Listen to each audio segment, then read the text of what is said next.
একাদশতম পাঠ জুম আর নামাজের শুদ্ধতার শর্তাবলী ও খুতবার সুন্নাত নিয়ে আলোচনা। জুম আর নামাজ শুদ্ধ হওয়ার শর্তাবলী। নিম্নোক্ত শর্তসমূহ পূর্ণভাবে পাওয়া গেলে জুম আর নামাজ শুদ্ধ হবে। ১.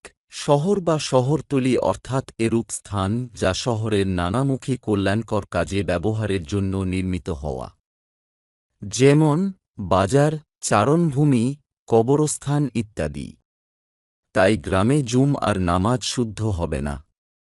শহর বা শহরতলির বিভিন্ন স্থানে জুম আর জামাত শুদ্ধ হবে। ২. দেশের শাসনকর্তা বা তার প্রতিনিধি জুম আর জামাতে উপস্থিত হওয়া অর্থাৎ ইসলামী হুকুমাত নেই এমন দেশে জনগণের ইমামই যথেষ্ট। ৩. জোহরের ওয়াক্তে জুম আর জামাত কায়েম হওয়া। জোহরের পূর্বে বা পরে জুম আর নামাজ শুদ্ধ হবে না। ৪. জোহরের ওয়াক্তে জুম আর নামাজের পূর্বে খুতবা দেওয়া। যাদের দ্বারা জুম সংঘটিত হওয়া শুদ্ধ হয়, খুতবা শোনার জন্য কমপক্ষে তাদের একজনের উপস্থিত হওয়া অপরিহার্য। ৫. অবাধ অনুমতি। অবাধ অনুমতির অর্থ হল যে স্থানে জুম আর জামাত কায়েম হবে তাতে সকলের অংশ গ্রহণের জন্য উন্মুক্ত হওয়া। সুতরাং যে সব গৃহের দ্বার সকলের জন্য উন্মুক্ত নয় তাতে জুম আর নামাজ শুদ্ধ হবে না। ৬. জামায়াতের সাথে জুম কায়েম হওয়া। মুসল্লিগণ একা একা জুম আর নামাজ পড়লে তা শুদ্ধ হবে না। ইমাম ছাড়া ৩ জন পুরুষ অর্থাৎ মুক্তাদি হলে জুম আর নামাজে জামাত সংঘটিত হবে। জুম মুসাফির বা অসুস্থ ব্যক্তি ইমামতি করলে নামাজ শুদ্ধ হবে। জুম আর খুতবার সুন্নাতসমূহ। নিম্নোক্ত বিষয়সমূহ জুম আর খুতবার সুন্নাত। ১. খতিবের হাদাস ও নাজাসাত অর্থাৎ পায়খানা বা পেশাব হতে পবিত্র হওয়া। ২. খতিবের সতর ঢেকে থাকা। ৩. খুতবা শুরু করার পূর্বে খতিবের মিম্বরের উপর বসা।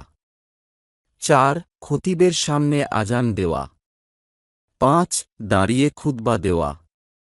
৬. আল্লাহ তাআলার হামদ বা প্রশংসা দ্বারা খুতবা শুরু করা।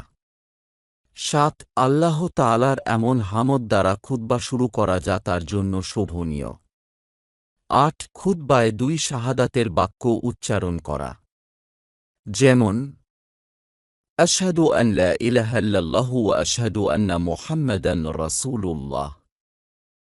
৯. খুতবায় নাবিয়ে কারীম সাল্লাল্লাহু আলাইহি ওয়াসাল্লাম এর উপর দুরূদ শরীফ পাঠ করা। ১০. খুতবায় মানুষকে উপদেশ দেওয়া, নসিহত করা ও ন্যূনতম আল কুরআনের এক আয়াত পাঠ করা। ১১. ২ খুতবা দেওয়া, উভয়ের মাঝে সামান্য বসে ব্যবধান রক্ষা করা। ১২. দ্বিতীয় খুতবাকে নতুনভাবে আল্লাহর হামদ ও রাসূলুল্লাহ সাল্লাল্লাহু আলাইহি ওয়াসাল্লাম এর উপর দুরূদ শরীফ পাঠের মাধ্যমে শুরু করা। ১৩. দ্বিতীয় খুতবাতে মুমিনাদের জন্য দুআ ও ইস্তিগফার করা। ১৪. উঁচু আওয়াজে খুতবা দেওয়া যাতে উপস্থিত সকলেই শুনতে পায়। ১৫. খুতবাকে এতটুকু সংক্ষেপ করা যেন তিওয়ালে মুফাসসালের কোনো সূরার সমান হয়।